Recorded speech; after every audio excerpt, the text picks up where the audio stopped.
it does all sound very chaotic, and rather ill thought out, because obviously you have to be very careful if you're promoting a brand not to mislead people. I mean, for example, if I suddenly said I was selling Windsor Castle jams or something, I wouldn't be allowed to do that because I've got nothing to do with that, and it would be misleading. So I understand all that.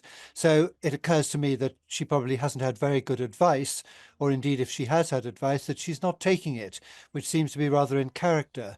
The trouble with everything that she does really is that she has embarked into some extent unknown territory, into a very commercial world.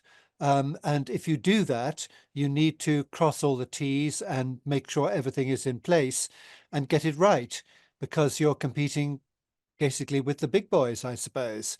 And unfortunately, Meghan Markle and Prince Harry are very much, in any case, trading on his name of Prince Harry. Otherwise, we wouldn't be having this discussion, because there are lots of people who sell jams and cheeses and things, and they do so quietly without this sort of hype.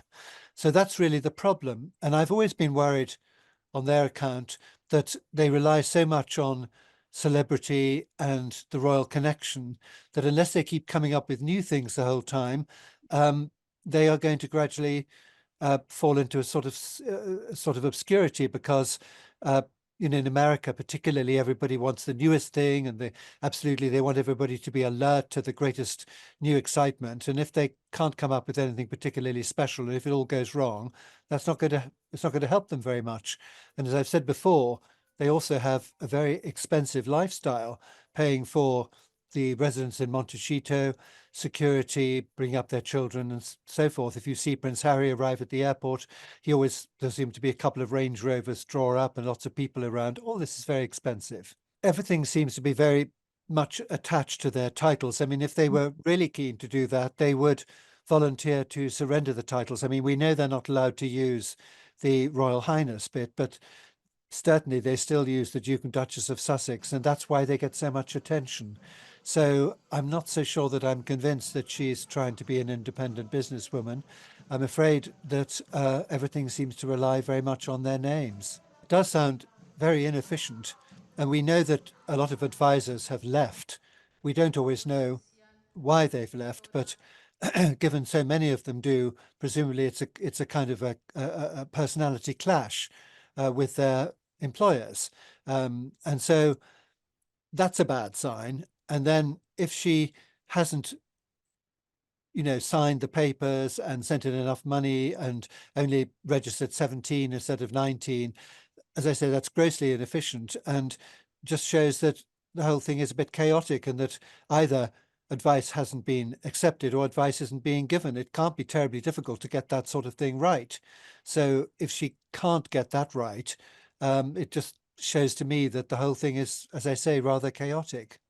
Well, the business doesn't seem to be doing terribly well. And also, I have to ask myself, why are her jams going to be better, or her cheeses better than other people's who've been making them for decades, indeed, probably even centuries?